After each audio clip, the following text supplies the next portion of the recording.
ಪ್ರತಿ ವರ್ಷ new year ಟೈಮ್ನಲ್ಲಿ ನಿಮಗೆ ನೀವೇ ಪ್ರಾಮಿಸ್ ಮಾಡ್ಕೋತೀರಾ, ನ್ಯೂ ಇಯರ್ ರೆಸೊಲ್ಯೂಷನ್ ಮಾಡ್ತೀರಾ.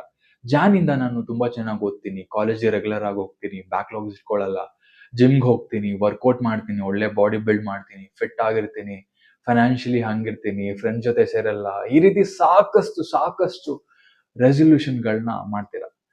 ನಿಮ್ಗೆ ಏನನ್ಸುತ್ತೆ, ಕೇವಲ ಒಂದು ಕ್ಯಾಲೆಂಡರ್ ಚೇಂಜ್ ಆಗೋದ್ರಿಂದ ಅಥವಾ ನ್ಯೂ ಇಯರ್ ರೆಸೊಲ್ಯೂಷನ್ ಇಂದ ನಿಮ್ ಲೈಫು ಕೂಡ ಚೇಂಜ್ ಆಗುತ್ತೆ ಅಂತ ಅನ್ಸುತ್ತಾ? Definitely not. ಮೊದಲಿಗೆ ಜಾನ್ ಫಸ್ಟ್ ಇಂದ ಸ್ಟಾರ್ಟ್ ಮಾಡ್ತೀನಿ ಅನ್ಕೋತೀರಾ. ನಂತರ ಜಾನ್ ಫಸ್ಟ್ ಥರ್ಸ್ಡೇ ಅಲ್ವಾ, ಮಂಡೆಯಿಂದ ಸ್ಟಾರ್ಟ್ ಮಾಡೋಣ ಅನ್ಕೋತೀರಾ. ನಂತರ ಮಂಡೇನೂ ಬರುತ್ತೆ, ಆದ್ರೆ ಇಲ್ಲ ಮಂಡೇ ಬೇಡ 10th ಇಂದ ಸ್ಟಾರ್ಟ್ ಮಾಡೋಣ ಅನ್ಕೊಂತೀರಾ. 10th ಆಗೋಗುತ್ತೆ. ಅಗೇನ್ ನಿಮ್ಮ ಒಂದು ಲೇಸಿನೆಸ್ ಇಂದ ನೆಕ್ಸ್ಟ್ ಮಂತ್ ಸ್ಟಾರ್ಟ್ ಮಾಡೋಣ ಅಂತ ಅನ್ಕೋತೀರಾ. ಹೀಗೆ ಟೈಮ್ ಹೋಗ್ತಾ ಇರುತ್ತೆ, ಬುಕ್ ಎಲ್ಲಿ ಬಿದ್ದಿರುತ್ತೆ ಅಲ್ಲಿ ಬಿದ್ದಿರುತ್ತೆ. ನೀವು ಜಿಮ್ಗೆ ಅಥವಾ ಬೇರೆ ಯಾವುದೇ ಗೋಲ್ಗೆ ಏನ ಪ್ರಿಪ್ರೇಷನ್ ಮಾಡ್ತೀರಾ ಅದೆಲ್ಲ ಅಲ್ಲಲ್ಲೇ ಬಿದ್ದಿರುತ್ತೆ. ಸೊ ಟೈಮ್ ಮಾತ್ರ ಹೋಗ್ತಾ ಇರುತ್ತೆ.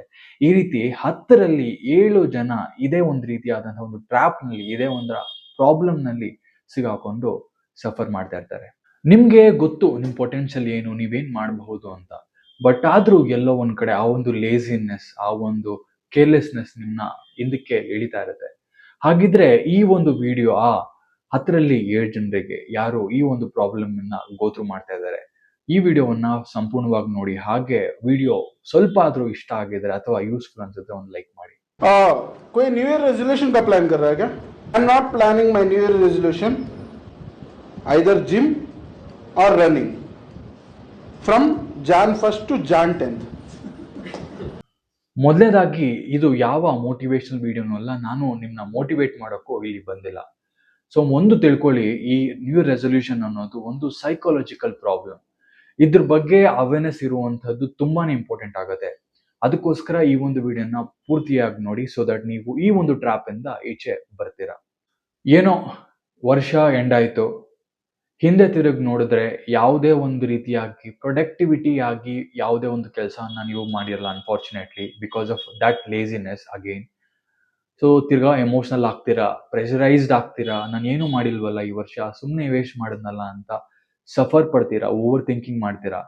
ಅದೇ ಒಂದು ಓವರ್ ಥಿಂಕಿಂಗ್ ನಲ್ಲಿ ಏನ್ ಮಾಡ್ತೀರಾ, ಓಕೆ ಈ ವರ್ಷ ಆದ್ರೂ ನಾನು ಏನಾದ್ರೂ ಒಂದ್ ಮಾಡ್ತೀನಿ ಅಂತ ಅಲ್ಲಿಂದಲೇ ನೀವು ಅನ್ರಿಯಲಿಸ್ಟಿಕ್ ಮತ್ತೆ ನಿಮ್ ಕೈಲಿ ಆಗ್ದಿರುವಂತಹ ಒಂದು ಗೋಲ್ಸ್ ನ ಸೆಟ್ ಮಾಡಿಕೊಂಡು ನೀವು ಅಲ್ಲಿಗೆ ನ್ಯೂ ರೆಸೊಲ್ಯೂಷನ್ ಅನ್ನೋ ಪಟ್ಟಣ ಅದಕ್ಕೆ ಕಟ್ತೀರಾ. ಅದೇ ರೀತಿ ಈ ವರ್ಷ ನಾನು ತುಂಬಾ ಡಿಸಿಪ್ಲಿನ್ಡ್ ಆಗಿರ್ತೀನಿ, ಫೋಕಸ್ಡ್ ಆಗಿರ್ತೀನಿ, ಓದ್ತೀನಿ, ಬರಿತೀನಿ, ಚೆನ್ನಾಗಿರುತ್ತೆ ಎಲ್ಲ ಅಂತ ಒಂದು ಪಾಸಿಟಿವ್ ವೈಬ್ಸ್ನ ನಿಮಗೆ ನೀವೇ ತುಂಬ್ಕೋತೀರಾ. ಆದ್ರೆ ಅದು ತಪ್ಪಲ್ಲ.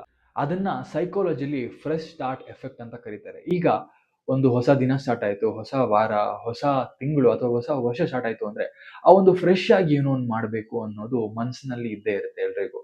ಸೊ ಇಲ್ಲೇ ಆ ಒಂದು ಮಿಸ್ಟೇಕ್ ಆಗೋದು ಅಂತ ಹೇಳ್ತೀನಿ. ಯಾಕಂದ್ರೆ ಈ ಒಂದು ಟೈಮ್ ಅಲ್ಲಿ ಮಾಡುವಂತಹದ್ದು ಇದು ಎಮೋಷನಲ್ ಡಿಸಿಷನ್ ಆಗಿರುತ್ತೆ, ಇದು ಆಕ್ಚುಯಲ್ ಡಿಸಿಷನ್ ಆಗಿರೋದಿಲ್ಲ. ಯಾಕಂದ್ರೆ ಪ್ರಾಪರ್ ಪ್ಲಾನಿಂಗ್ ಇರೋದಿಲ್ಲ, ಒಂದು ಟೈಮ್ ಟೇಬಲ್ ಇರೋದಿಲ್ಲ, ಒಂದು ಎಕ್ಸಿಕ್ಯೂಷನ್ ಮೆಥಡ್ ಇರೋದಿಲ್ಲ. ಏನ್ ಮಾಡ್ಬೇಕು ಇದಕ್ಕೆ, ಈ ಒಂದು ಪ್ಲಾನ್ ಅಚೀವ್ ಮಾಡ್ಬೇಕಂದ್ರೆ ನಾನು ಬ್ಯಾಕ್ ಅಂಡ್ ವರ್ಕ್ ಏನ್ ಮಾಡ್ಬೇಕು, ಒಂಚೂರು ಪ್ರಿಪರೇಷನ್ಸ್ ಇರೋದಿಲ್ಲ. ರ್ಯಾಂಡಮ್ ಆಗಿ ತಗೊಳ್ತೀರಾ, ನಂತರ ಅಗೇನ್ ಅದು ಈ ಒಂದು ಫೇಲ್ಯೂರ್ಗೆ ಒಂದು ಕಾರಣ ಆಗತ್ತೆ. ಬನ್ನಿ ರಿಯಾಲಿಟಿ ಚೆಕ್ ಮಾಡೋಣ. ಹೊಸ ವರ್ಷ ಬರ್ತಾ ಬರ್ತಾ ಸ್ಕೂಲ್ ಕಾಲೇಜಸ್ ಅಲ್ಲೆಲ್ಲ ರಿವಿಷನ್ಸ್ ಆಗ್ಲಿ, ಟೆಸ್ಟ್ ಎಕ್ಸಾಮ್ಸ್ಗಳಾಗ್ಲಿ ಸ್ಟಾರ್ಟ್ ಆಗುತ್ತೆ. ಸಿಲೆಬಸ್ ಕೂಡ ಮುಂದೆ ಹೋಗ್ತಾ ಇರುತ್ತೆ. ಚಳಿ ಇರುತ್ತೆ, ಈ ಒಂದು ವಿಂಟರ್ ಅಲ್ಲಿ ತುಂಬಾ ಚಳಿ ಇರುತ್ತೆ. ಅದೇ ರೀತಿ ತುಂಬಾ ಹಾಲಿಡೇಸ್ಗಳು ಬರುತ್ತೆ, ವೆಕೇಶನ್ಸ್ಗಳಿರುತ್ತೆ. ಈ ರೀತಿ ತುಂಬಾ ಡಿಸ್ಟ್ರಾಕ್ಷನ್ಸ್ ಇದ್ರು ನೀವು ಏನ್ ಅನ್ಸುತ್ತೆ ನಿಮ್ಗೆ, ನೀವು ಆ ಒಂದು ಸೆಟ್ ಮಾಡಿರುವಂತಹ ಗೋಲ್ನ ಅಚೀವ್ ಮಾಡ್ತೀರಾ? ನಿಮ್ಗೆ ಅನ್ಸುತ್ತಾ? Definitely not. ಯಾಕಂದ್ರೆ ಈ ಒಂದು ಸಮಯದಲ್ಲೇ ಒಬ್ಬ ಸ್ಟೂಡೆಂಟ್ ಆಗ್ಲಿ, ಒಬ್ಬ ಪರ್ಸನ್ ಆಗ್ಲಿ ಆ ಒಂದು ರೀಸನ್ಸ್ಗಳನ್ನ ಕೊಡೋದಕ್ಕೆ ಸ್ಟಾರ್ಟ್ ಮಾಡುವಂತಹದ್ದು.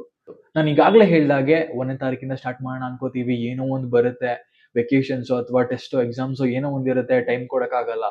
ನಂತರ ಹೋಗ್ತೀವಿ 10ನೇ ತಾರೀಕಿಂದ ಸ್ಟಾರ್ಟ್ ಮಾಡೋಣ ಅನ್ಕೋತೀವಿ, 10ನೇ ತಾರೀಕು ಬರುತ್ತೆ, ಅಲ್ಲೂ ಸ್ಟಾರ್ಟ್ ಮಾಡಲ್ಲ. ನಂತರ ಏನನ್ಸುತ್ತೆ, ಓಕೆ ಇವಾಗ 1ನೇ ತಾರೀಕಿಂದ ನೆಕ್ಸ್ಟ್ ಮಂತ್ ಇಂದ ಸ್ಟಾರ್ಟ್ ಮಾಡೋಣ ಅಂತ ಅನ್ಕೋತೀರಾ, ಆ 1ನೇ ತಾರೀಕು ಬರುತ್ತೆ, ಆದ್ರೂ ಸ್ಟಾರ್ಟ್ ಮಾಡಲ್ಲ. ಹೀಗೆ ನಿಮ್ಗೆ ಗೊತ್ತಿದ್ದೋ ಗೊತ್ತಿಲ್ದಿರೋನೋ ವರ್ಷ ಪೂರ್ತಿ ಕಳೆದು ಹೋಗ್ಬಿಡುತ್ತೆ.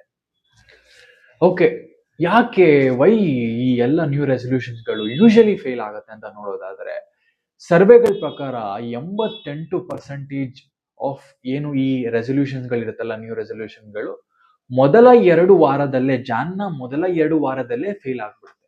ಯಾಕಂತ ಗೊತ್ತಾ? ಬಿಕಾಸ್ ಆಫ್ ಪ್ರಾಪರ್ ಪ್ಲಾನಿಂಗ್ ಇರೋದಿಲ್ಲ, ಎಕ್ಸಿಕ್ಯೂಷನ್ ಮೆಥಡ್ ಗೊತ್ತಿರೋಲ್ಲ, ಅನ್ರಿಯಲಿಸ್ಟಿಕ್ ಗೋಲ್ಸ್ ಇರ್ತವೆ.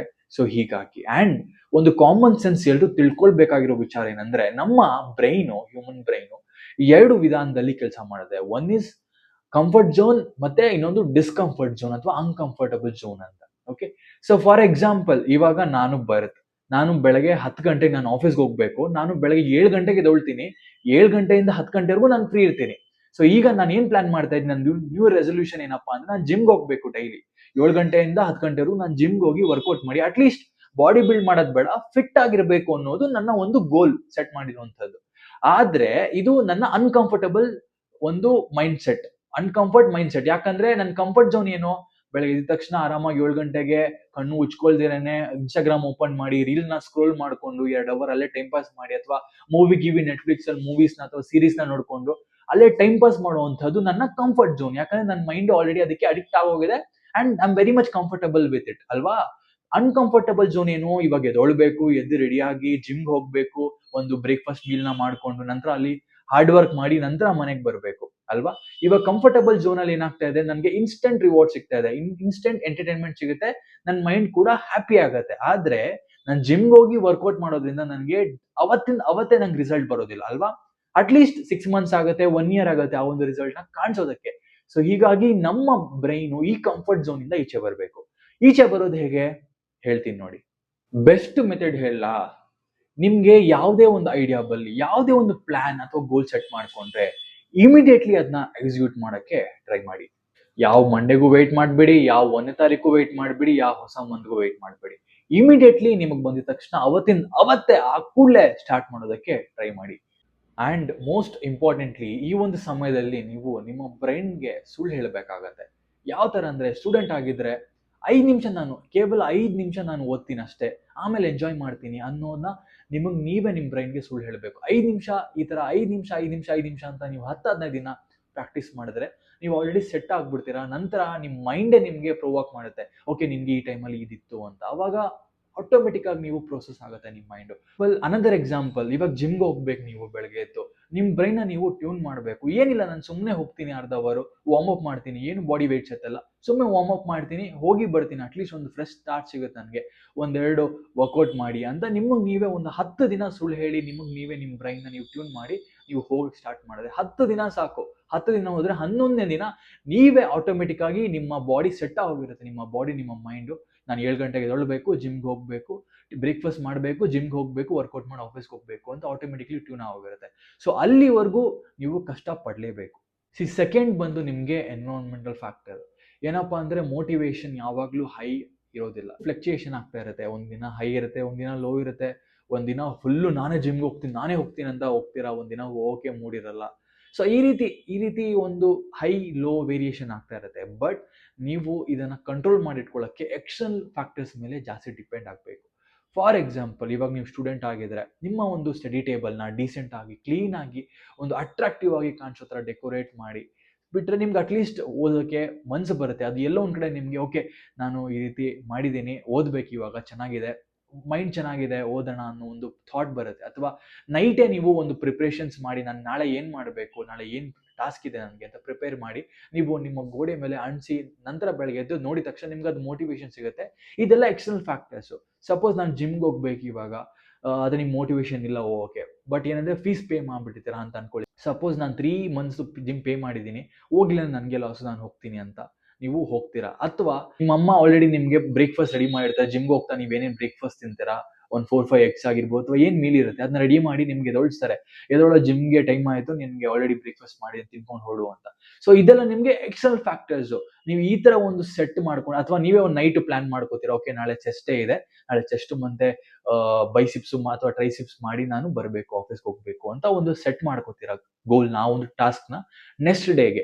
ಇದೆಲ್ಲ ನಿಮ್ಗೆ ಎನ್ವಿರಾನ್ಮೆಂಟಲ್ ಫ್ಯಾಕ್ಟರ್ಸು. ಸೊ ಇದು ಯಾವಾಗಲೂ ನೀವು ಇಂಟರ್ನಲ್ ಮೋಟಿವೇಶನ್ ಮೇಲೆ ಡಿಪೆಂಡ್ ಆಗಿರೋಕ್ಕಾಗಲ್ಲ. ಸೊ ಇದೆಲ್ಲ ಎಕ್ಸ್ಟರ್ನಲ್ ಫ್ಯಾಕ್ಟರ್ಸ್ ನಿಮ್ಗೆ ಯಾವಾಗಲೂ ಮೋಟಿವೇಟ್ ಮಾಡುತ್ತೆ ನಿಮ್ಮ ಟಾಸ್ಕ್ನ, ನಿಮ್ಮ ಡೆಸ್ಟಿನೇಷನ್ನ ರೀಚ್ ಆಗಕ್ಕೆ. ಓಕೆ, ಫೈನಲಿ ನಿಮ್ಮ ರಿಸಲ್ಟ್ಸ್ ಅನ್ನ ಟ್ರ್ಯಾಕ್ ಮಾಡೋದು, ಇದು ತುಂಬಾ ಇಂಪಾರ್ಟೆಂಟ್ ಆಗುತ್ತೆ.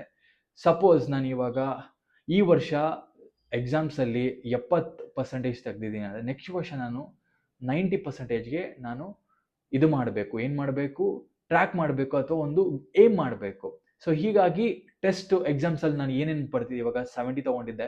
ಸೊ ಈಗ ನೆಕ್ಸ್ಟ್ ಇವಾಗ ಟೆಸ್ಟಲ್ಲಿ ನಾನು ಯಾವ ಥರ ತೊಗೋತಾ ಇದ್ದೀನಿ 100ಗೆ, ಎಕ್ಸಾಮ್ಸಲ್ಲಿ ಯಾವ ಥರ ತೊಗೋತಾ ಇದ್ದೀನಿ, ಅಥವಾ ನಾನು ಏನು ಪ್ರಿಪ್ರೇಷನ್ಸ್ ಮಾಡ್ತಾ ಇದ್ದೀನಿ, ಯಾವ ಥರ ನಾನು ಸಿಲೆಬಸ್ ಕವರ್ ಮಾಡ್ತಾ ಇದ್ದೀನಿ, ಎಷ್ಟು ದಿನ ಓದ್ತಾ ಇದ್ದೀನಿ, ಈ ರೀತಿ. ಇವಾಗ ನೆಕ್ಸ್ಟು ಈ ಒಂದು ಮಿಡ್ ಟರ್ಮ್ ಎಕ್ಸಾಮ್ಸಲ್ಲಿ ನಾನು ಎಷ್ಟು ತೊಗೊಂಡಿದ್ದೀನಿ, ಇವಾಗ ನಾನು ಎಷ್ಟು ತೊಗೋಬೋದು, ಈ ರೀತಿ ನಿಮ್ಮ ರಿಸಲ್ಟ್ಸನ್ನು, ನಿಮ್ಮ ಪ್ರೋಗ್ರೆಸ್ಸನ್ನು ನೀವು ಟ್ರ್ಯಾಕ್ ಮಾಡಬೇಕು. ಸೊ ದಟ್ ನಿಮಗೆ ಅದು ಬಿಗ್ಗೆಸ್ಟ್ ಮೋಟಿವೇಶನ್ ಸಿಗುತ್ತೆ. ಅದೇ ರೀತಿ ನೀವು ಜಿಮ್ಗೆ ಹೋಗ್ತಾ ಇದ್ದೀರಾ ಅಂದರೆ 6 ಮಂತ್ಸ್ಗೆ ನೀವು ಎಷ್ಟು ಪ್ರೋಗ್ರೆಸ್ ಆಗಿದೆ, ಎಷ್ಟು ಬಾಡಿ ಗೇನ್ ಮಾಡಿದ್ದೀರಾ, ವೆಯ್ಟ್ ಗೇನ್ ಮಾಡಿದ್ದೀರಾ, ಮಸಲ್ಸ್ ಎಷ್ಟು ಇನ್ಕ್ರೀಸ್ ಆಗಿದೆ, ಜನ ನೋಡೋ ರೀತಿ ಹೇಗೆ ಬದಲಾಗಿದೆ, ಟಿ ಶರ್ಟ್ಸ್ ಎಲ್ಲ ಹೇಗೆ ನಿಮಗೆ ಟೈಟಾಗಿ ಕಾಣಿಸ್ತಾ ಇದೆ.